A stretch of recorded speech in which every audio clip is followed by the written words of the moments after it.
Welcome back, everyone. Today, we're exploring an intriguing question from early Christian history. Did the first Christians believe the gospel was preached to the dead?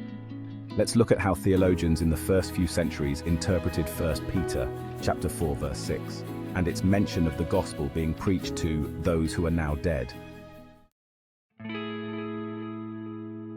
In this verse, early theologians found support for the idea that Christ's mission extended to the dead.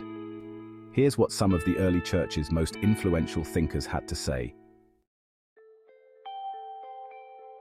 First, we have Clement of Alexandria, who saw 1 Peter chapter 4, verse 6, as evidence that Christ preached to souls in Hades. In Stromata, book 6, chapter 6, he writes, "Christ preached the gospel to those in Hades, bringing the good news to those who had previously died without knowing him." Clement believed this offered salvation to everyone righteous, living or dead. Next is Origen, who shared a similar view. In Against Celsus, book 2, chapter 43, he states, "The gospel was preached even to those in Hades, so they too could be saved through Christ's descent." Origen saw 1 Peter chapter 4, verse 6, as evidence that Christ's message reached those who hadn't heard it in life. Irenaeus of Lyon also held this view. In Against Heresies, book 4, chapter 27, he writes, "Christ descended to the place of the dead, freeing the righteous souls and extending his salvation to all." Irenaeus understood Christ's descent as liberation, including for those who had died. Then there's Hippolytus, who believed 1 Peter chapter 4, verse 6 indicated the gospel's reach to spirits in prison.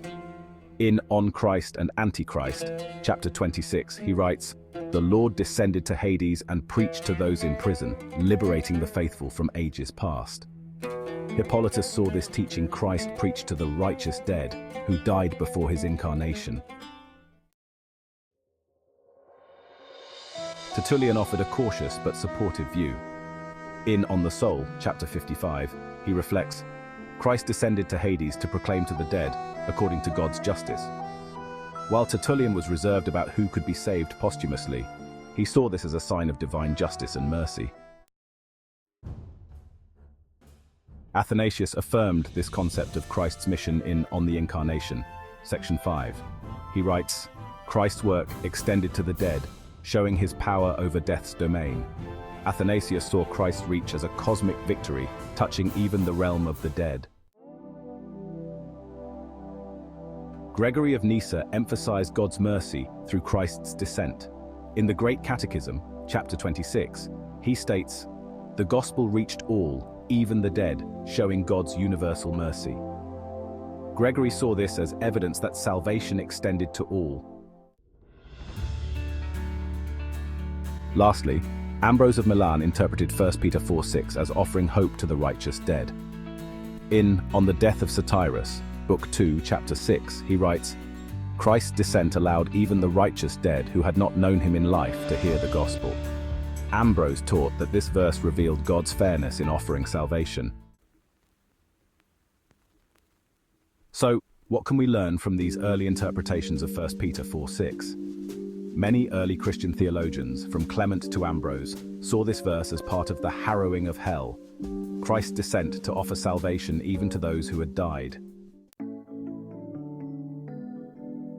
This view underscores the early church's belief in God's universal love and justice, reaching out to everyone, even beyond death. If you enjoyed this exploration into early Christian beliefs, hit that like button. And if you want to dive deeper into prophecy, biblical interpretation, and theology, subscribe to our channel and turn on notifications. Thanks for watching, and see you next time.